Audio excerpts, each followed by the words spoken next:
Okay, this, again, doing some package design, but just simplifying it to a section for the logo, not necessarily the ingredients and the tags before it, but just to cover it a little bit, just to show you where that's at. And just placing this graphic, locating it, dragging it, dropping it, placing it again as you pop it on. It'll bring this image to there on its own layer. Okay, so this is a good way to kind of practice these pieces. Just going to copy it, cut it, paste it in place, and I'll put it on there. So this is the scan of this one. And again, locking it or dimming it down, whichever gives you the most versatility to work with. Just some of these items up on the top here. So just kind of laid out some of the type, and also this graphic just kind of showing you this green section. If I invert it, it has the piece belonging to it. So I'm going to take a square tool, go ahead and draw the square that's there, and you'll see it already has the line. I'm going to go ahead and put a ruler guide right down the middle of that particular piece, just to give it that section that's there. So again, showing your rulers, putting it right on the blue dot right up the middle. And if I hit default, you can see at least it has the outside line and the fill.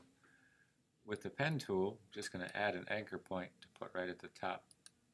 Take the direct selection tool, letter A,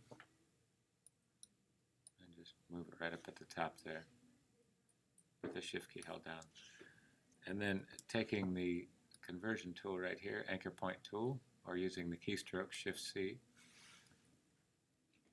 And once you click on this, you drag out the handles and just kind of hold the shift key is going to keep them in symmetrical, so it'll curve that particular part, and you can use the arrow key to bump that up. So that gives you a quick and easy connection to this. Take the fill out so you can see through it. So that's not too hard to do. And you can kind of see that this impression is placed right in there. So there's a couple ways to do this, to use that same shape. I'm just going to option and drop it down just a little bit to get that thickness. And I will use the eyedropper tool just to show you the coloring for that. And just going to put a shape over the top and then do the divide on the Pathfinder. So here's the rectangle shape. So I'm just going to go approximate middle with the option key held down. Come out to the width, use the space bar to move it vertically up with the shift key. And stretch that out right there. So kind of has that initial selection. So I'll give it a color. I give this one a color just so you can see it. And then select both of them. So the Pathfinder, once you have it, if you remember these items, here it is subtracting, and here it is the intersection of that piece. So that's taking it from the top. Just make sure you have the right selection. I'll give that a color too. So the yellow and the brown, just want that intersected part right there. And that gives you that highlight, which is actually the white of it. So you can hide that, use the eyedrop tool to click onto the green. And just take off the stroke. So I have these two pieces. Just going to group them together and Command 3 to hide them temporarily. With Applegate, just typed out the lettering. And again, using the characters here to rotate through those fonts to see what looks best. Come close as you can. Don't try to outline the type on this. But again, this is Rockwell. And the idea is to try to get you to experiment going through the fonts themselves, but at least you can get the idea of where that is, just clicking on the green. Again, if the color comes through, you can just drag and drop it right onto the color palette that you have. One way to make this, since it isn't a hypothetically, you can place that font right on there, click inside here and use the arrow keys to help you list that part out and center it right on the font there. You can always come back to center it, but that'll give you that initial selection for it. Okay. this part down here that has organic, just selecting all of this.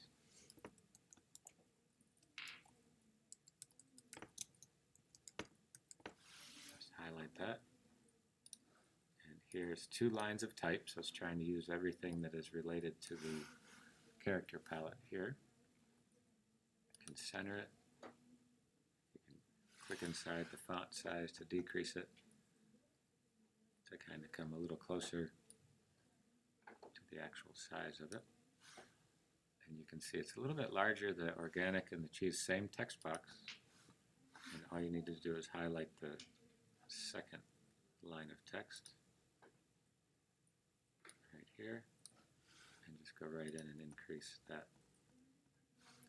And click inside the leading and just decrease it to fit in there. So you don't necessarily have to highlight everything that goes through there. And I can still do the same. It says mild down here, so I can keep it in the same text box. Just hit return and type in mild. Highlight that font.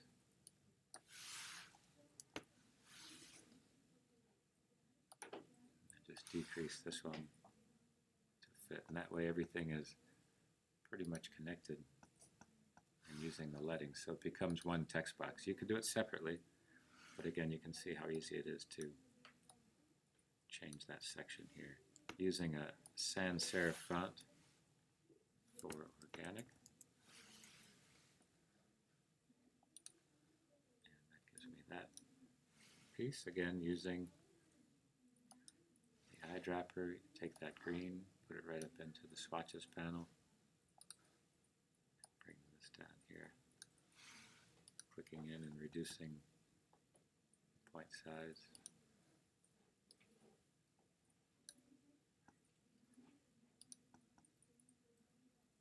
So it makes it a little bit easier to do all those separate sections in there.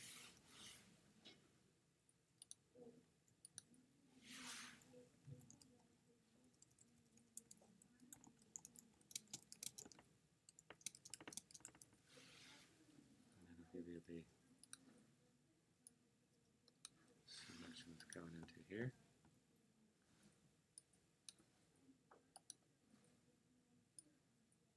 Center that.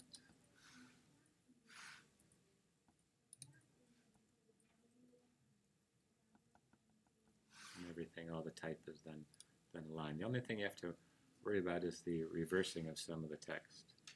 And then with this graphic, this is just a stroke drawn out. So here's the stroke panel. Here's the stroke. And the thickness of it, and then the end cap, putting on the arrow at the side, so you can easily place that in there with the red. So I just clip it onto there. Come up your screen. Okay. I'll finish this and be right back and show it to you guys. And you can still hear me, so just using the pen tool for the Apple, it's going to make that pretty easy.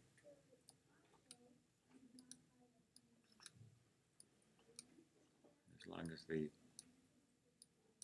point is down there, it should be alright.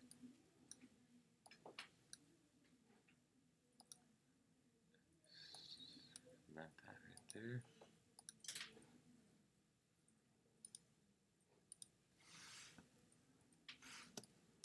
And again, overlap some of the shapes when you do them. You don't necessarily have to match them perfectly right away. So these two, either use the Pathfinder to join them together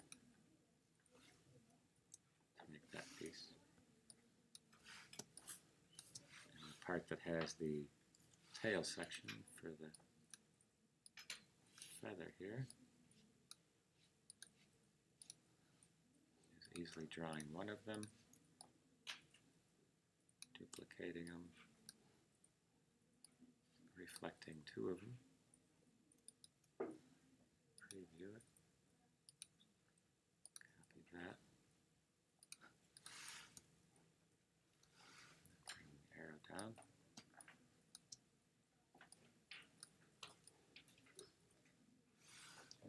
behind the arrow can be adjusted. And the path can be outlined.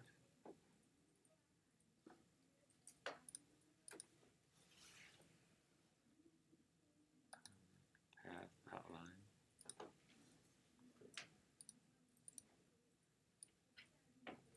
Let's see where it's cut into two places. So we'll just switch them. This is a combined path itself.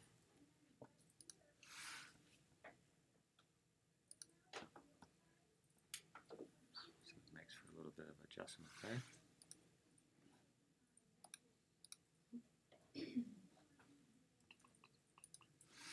Let's bump that down a bit.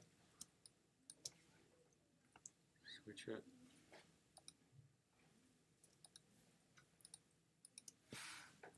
That up a little bit there.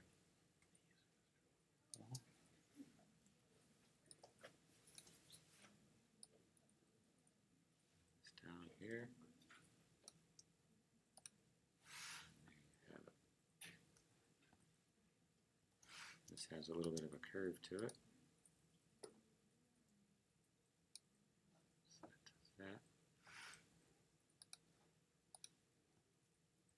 So I don't necessarily have to merge them together, but just to show you how it's placed into that section there.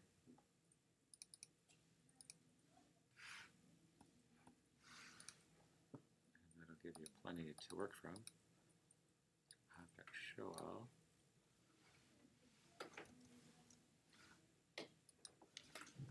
Pretty much have it. The only thing is the font becoming white. Like that. And there you have it. Now you'll notice all the different graphics hidden in that section.